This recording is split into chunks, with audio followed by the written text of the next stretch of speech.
We are live again for the second time tonight with Mex and Sundance Beyond the Whistle. We had a little bit of trouble. We're back now. I think it's fixed. Let me know in the chat. We got Sundance and Mex both with us. Sundance, how are you tonight? Doing great, sir. Just licking my wounds from an ass whooping, but I'm here and I'm glad to be here, baby. It happens to everybody. Mex, how are you? Yeah, I'm good. Technical difficulties happened. My big wide shoulders with my guns didn't fit through the stream. Sorry about that, guys. I apologize. I'm back. You guys can, get some of this greatness going. Right. Yeah. Thank you all for coming back and seeing what we got for you tonight. Because I know we got a full slate of some stuff. It should be interesting.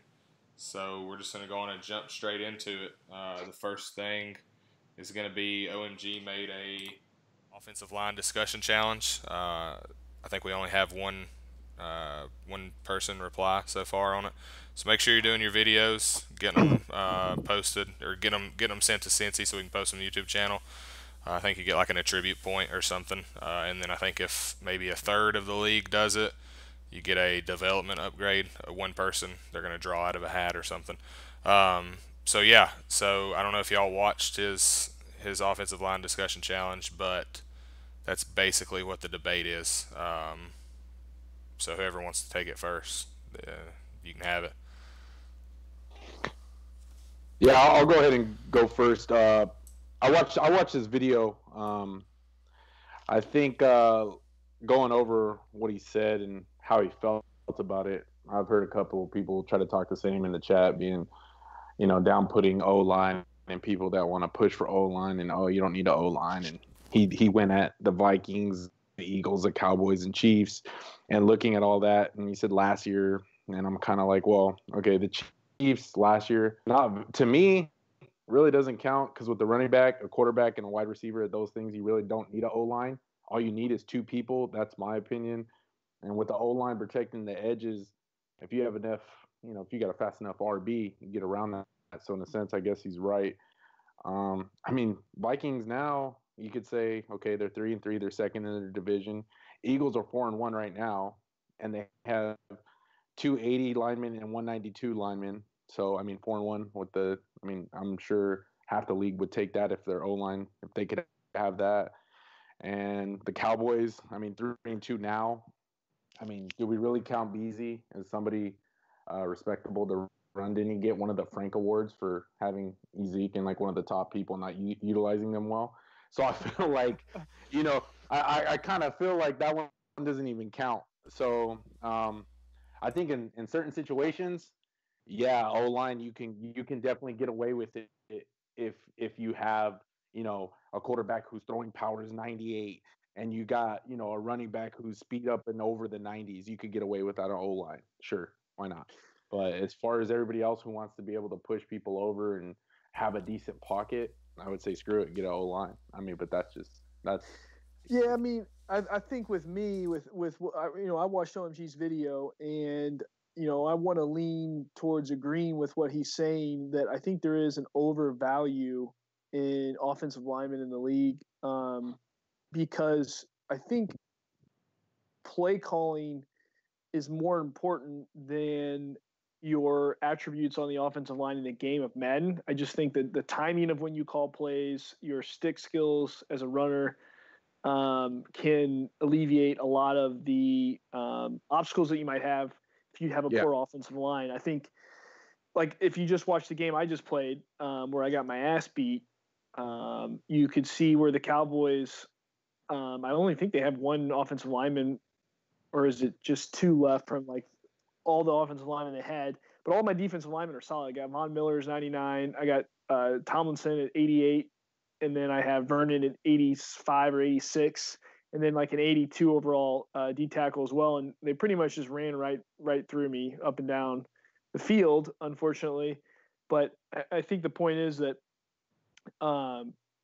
you can overcome offensive line with the timing of your plays, mixing in play action, a passing game, and then what kind of runs you're running against what's in the box.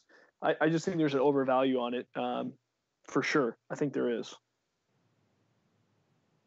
Interesting. So kind of both of you kind of agreeing a little bit. So do you? I'm gonna ask you both this, and I'll let both of y'all reply real quick. Do you think maybe in season one we saw a couple guys freak out a little too fast for offensive linemen? Maybe give up too much for offensive linemen? I think so. I think like Hotep gave me Harrison Smith for Hernandez, my guard, which I mean he's a solid player, but I got Harrison Smith who got me 11 interceptions, had probably I want to say like at least 3 or 4 forced fumbles that were on hit sticks that were crucial. I think Harrison Smith, you could argue, had a much better impact than Hernandez did for him. I mean he got what he wanted, but I think that's an example of I think I came out way ahead, and then I ended up getting a 93 or 4 overall guard to kind of stop Gate Hernandez, and it's Yanda who people gave me shit for, but he's still playing in his second year. He's trying to resign, but I'm going to hold off on giving him a signing bonus to make sure he doesn't retire. But Right. anyways, What do you think, I Max? mean, for me, it's. I mean, I don't know. I really don't. I really value an O line. I think, like you said in the very beginning, everybody, and I said it, and I got caught up doing it, is overvaluing an O line. But it depends for me what you have in your backfield as your quarterback, as your wideout. If you can figure out your play calling and adjust it, you'll be fine. So I guess in a sense, I do kind of agree. But then at the same time, if you do not have those key players, if you don't have the right quarterback, wide receiver, right running back, and you're not figuring out your playbook, yeah, I think it's crucial to kind of have that O line. Okay. But interesting. All right, so we'll move on to the next topic. Cousin Vinny. I don't know if y'all have been in the chat lately. If you haven't, you're probably gonna be confused on who Cousin Vinny is. There's a rumor so far on Bred's start to the season that maybe it's not Bred playing games. Maybe it's his cousin Vinny playing games for him. I think to this point, through 6 weeks, Bred is 3-3, and he's played all 6 games, or cousin Vinny's played for him, one of the two. But I mean, he got blown out by Ray. Rest in peace.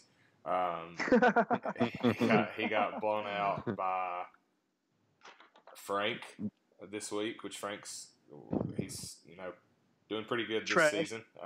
Frank's trash. I hope you're listening to this, Frank. Oh man, trash. And so anyways, he's lost some games that some say he shouldn't. Not to Frank, I wouldn't say that, but definitely to Ray. He lost to another person too. I can't think of right off the top of my head.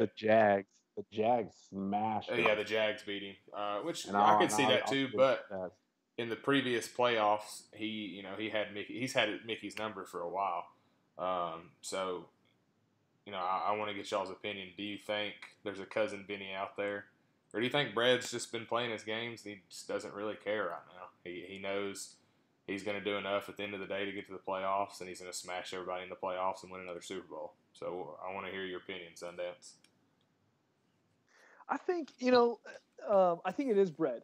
I mean, I think a lot of people put Bred on a pedestal a little too much. I mean, obviously I think he's the best player in the league. Don't get me wrong, but it's like people are like, oh, he's just playing with people. He's just playing. I mean, I think anyone's going to have off nights, or anyone's going to be maybe not in the game and they're just playing around in terms of maybe they're just trying different stuff. Like, hey, I have a play I like, I practice it, I'm going to try it against these coverages, or I don't know what the coverages are. It's early in the year. It is a long, long season.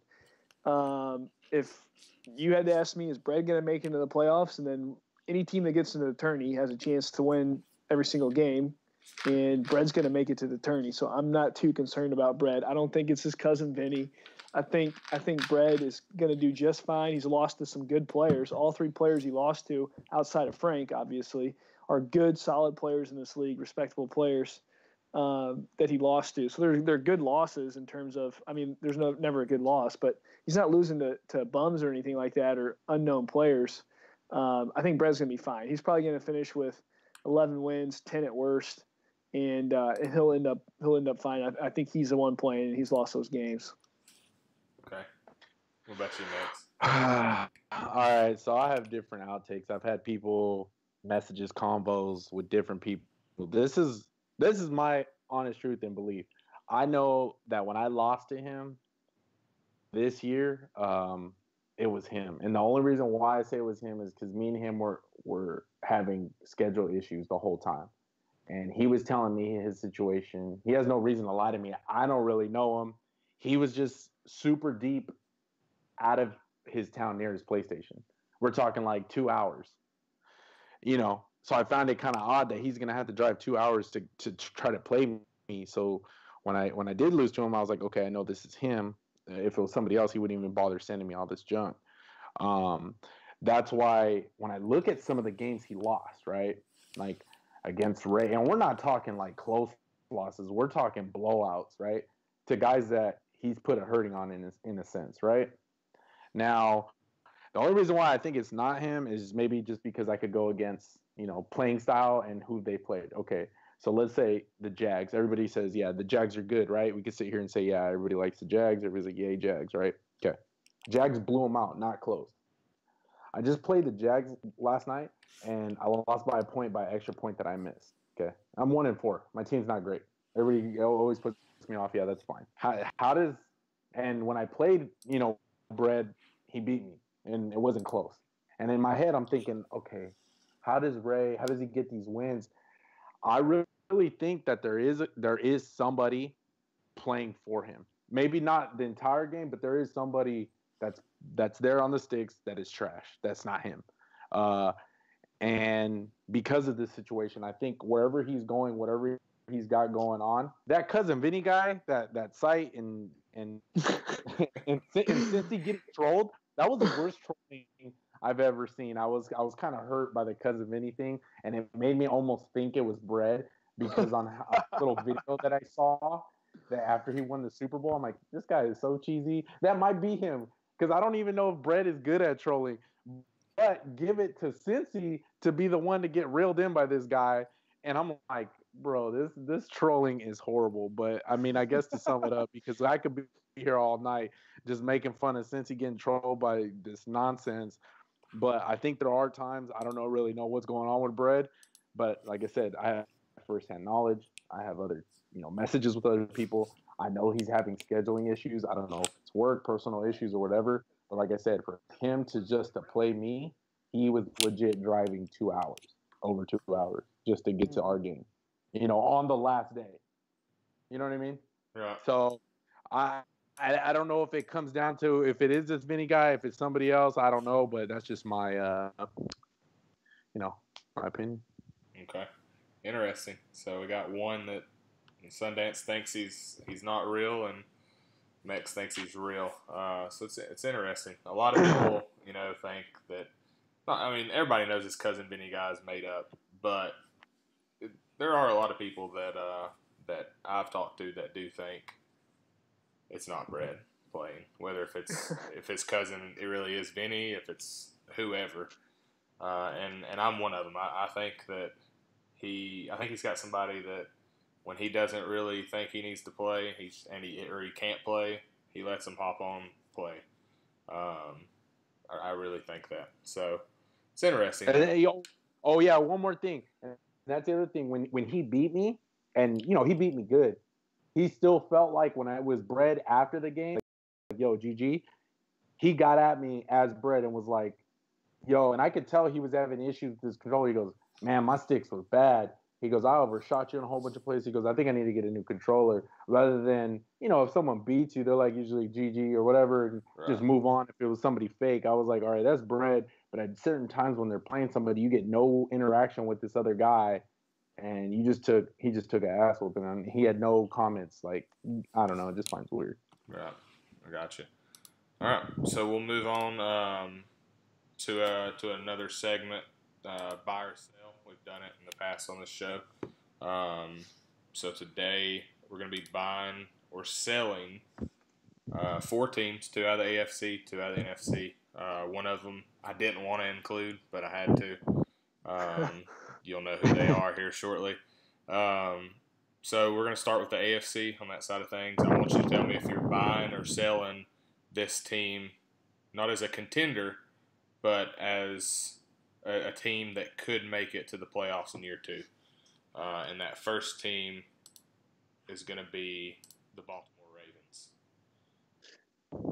So whoever wants it can have that one. I'm going sell. I'm going sell here. Now, I think obviously we all know how terrible this division is, especially the Bengals. And my guy, my boy, Mr. Denim, don't hate me, but they're pretty bad. All in all, they're 1-9 combined. And then you got the Browns, though, who is a good team. He's a good franchise. I think he runs his team well. I think he quarterbacks pretty well, and he's got obviously Baker.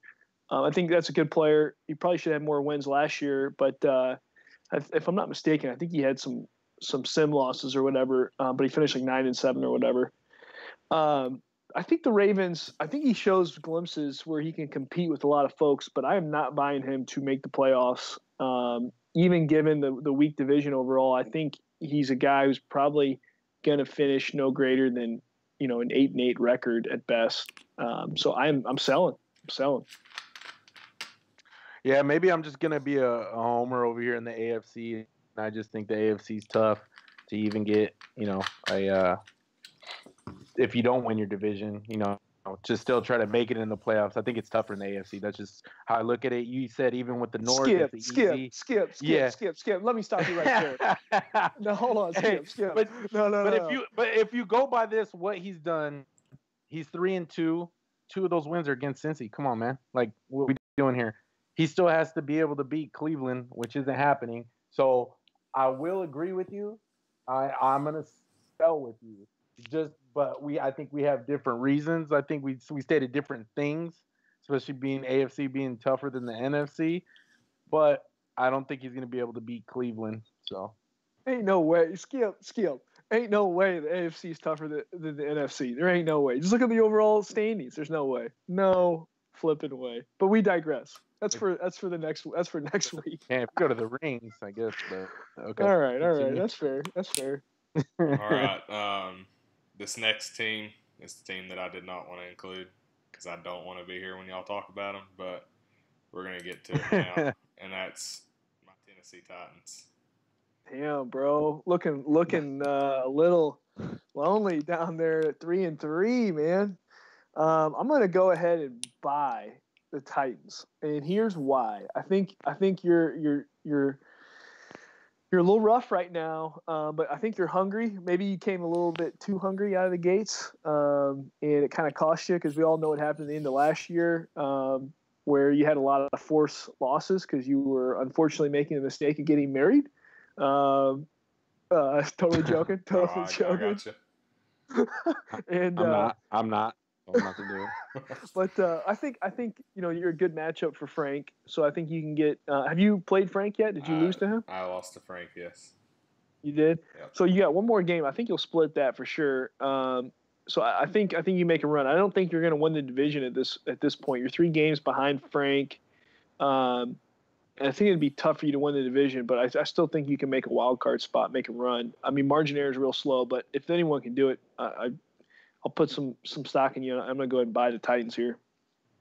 Okay, interesting. Okay, so basically what I did is I don't know if I don't have access to what you guys do, and a big thing, and I should have added this last time. I wish I could see the rest of the schedule. So I don't know if you guys have that on your guys', just on the console. At least it doesn't allow. Oh, it's only on the console. You can see the full schedule.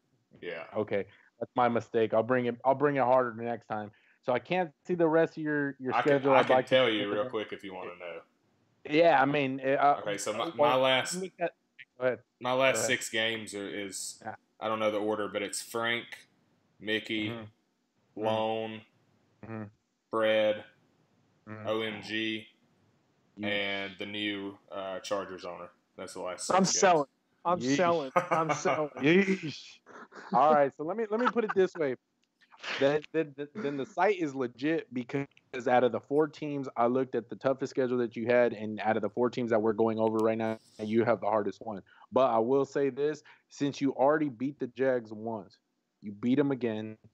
You got to figure out a way how to play the Colts better. And like I said, man, the AFC's stacked, so you're gonna have a hard time. And I want to say, I'm on the fence. I know that's not a way to go. So With the rest you just read me off, I'm gonna have to go with Sell, man. You got a uphill climb. There's no downhill right now. You don't got Cincy twice. Yeah, if you had Cincy twice, I might give it to you, bro. I wished I had Cincy twice and Denim twice. I might need to put in a petition to change the Titans to the AFC North, maybe gas plugs on and figure out a way to get traded over there or something. I don't know. Something.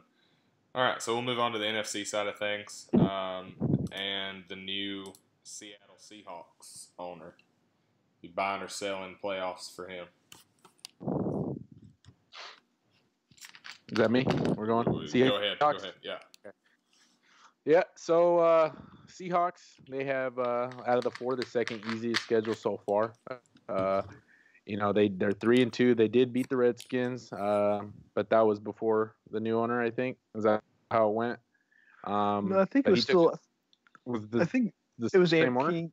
I think so. Isn't he still owner? Yeah. Yep. Yeah, you're right. I'm going for me with the Seahawks, looking at their schedule. So they beat the Redskins, and Amp King is the next time around, and it was a close one. It wasn't like he got blown out. So with that, in that division, it's so ugly with Frank the Tank at the bottom, and I'm not talking about the Colts. Frank the Tank, shout out to him. He knows who I'm talking about. And the Niners down there, I would say he's got a good shot at making it. So I'm gonna go ahead and buy on that. Yeah, I mean, I feel you on that. I mean, looking at the schedule, I mean, I think he, obviously has lost to the Rams, and it was a pretty good game, if I'm not mistaken, losing by like 7 or 8 points. Had a close loss to the Falcons. So both of his losses are close. And then if you look at his schedule, man, dude, check this out. So 49ers, good team, but they're 0-4 right now. So he's at 49ers, should be a win. At the Ravens, very winnable game. Versus the Steelers, that should be a W. Versus the 49ers again, which again is an 0-4 team right now. And then at the Bengals, that's a win. Then he's got to play the Saints. Houdat probably going to come away with the win. Then he's got to play his brother. So that's probably, we'll say a loss. But then he plays the Cardinals again, which he already blew out. Then he's got Bucks and Rams. But then he finishes. So he's got a tough stretch. His last 3 weeks could all be losses.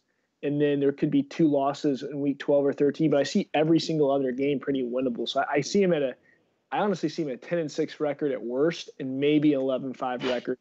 So I'm buying the Seahawks that they can be a wild card team. I definitely think the Rams are still division winners for sure, and fighting for one or 2 seed. But I see the Seahawks making a wild card potentially for sure. So I'd buy, looking at their record, wild card. What they've done. Yeah, for sure. Definitely wild card. I like your pick so far. Same as mine. Sorry. All right, so we'll get to the last one, and that is your commissioner's team, the Minnesota Vikings. My man Hotep. My man.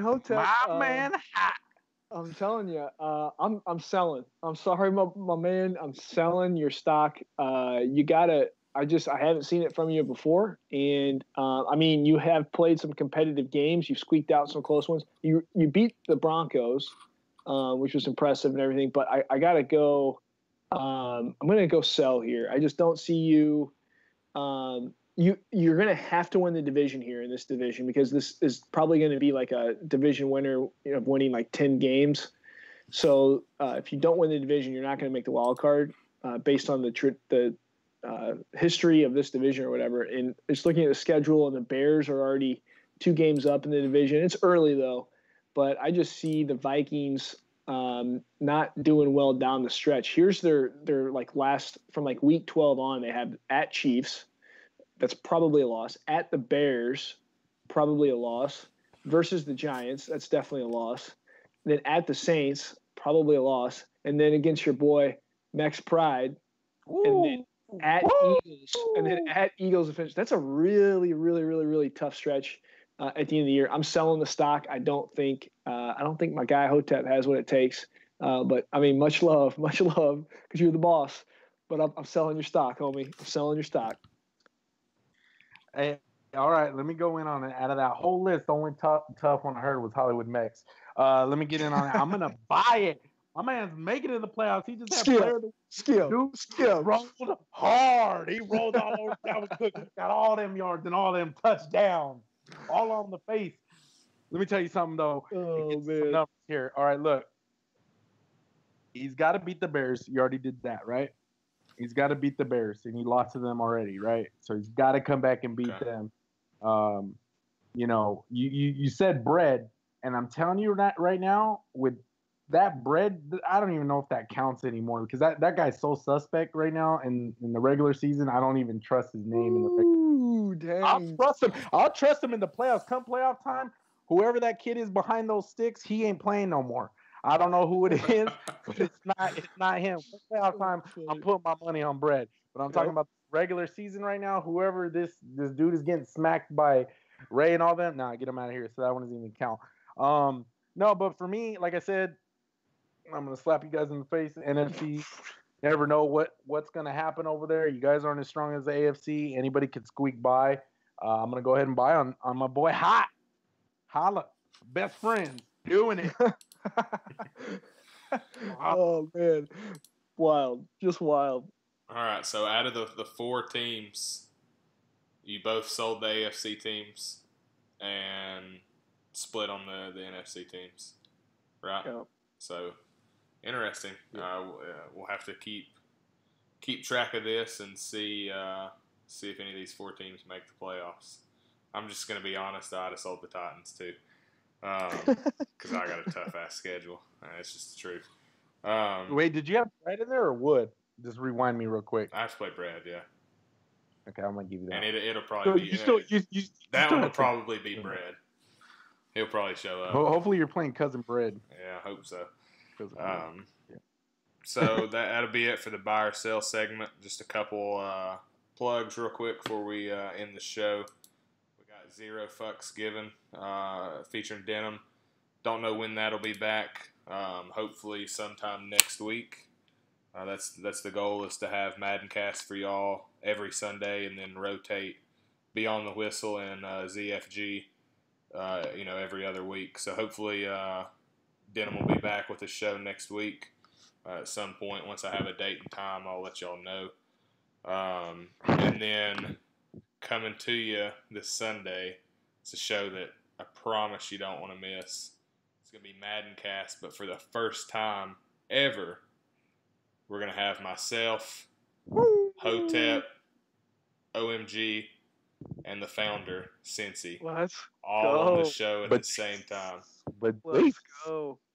For the State of the Union Address Season 2. I'm loving it. Who's excited? Let's go. That's going to be lit. I promise you, it's going to be a show that's going to be the show you want to tune in for. Yes, sir. It's not going to disappoint. I make outlines for these shows, and they've already informed me there's not going to be an outline for that show. It's going to be pretty much unscripted. Whatever we talk about, we talk about. So I promise you, you want to watch one show in our MHU media department, this is going to be at this Sunday, 9:30 p.m. Eastern Time. Don't miss it. It's going to be a good one. I'm in, baby. All right, I'm there. I just wanted to say one more quick thing. I wanted to thank OMG for that unforgettable picture. He put it up in the lounge. I'm gonna have great memes for years for that. I want to holler at my boy Cincy for getting at me this morning for allowing me to be on the show with you guys. You know what I mean? So I appreciate that. Thank you guys. Yeah, man, it was good being on with you, Mex. Good being on it, and good to be back here, Canes. Let's keep it rolling, baby. Yeah, keep it rolling. Write down my stats. Take it to the bank. They're all correct. Kissing these 22-inch arm pythons over here. All right, so that's Mex and Sundance. This is going to be Vols signing off. Until next time, we'll see you in a couple weeks on Beyond the Whistle. All right, y'all. Have a good night. All right, you too, bro.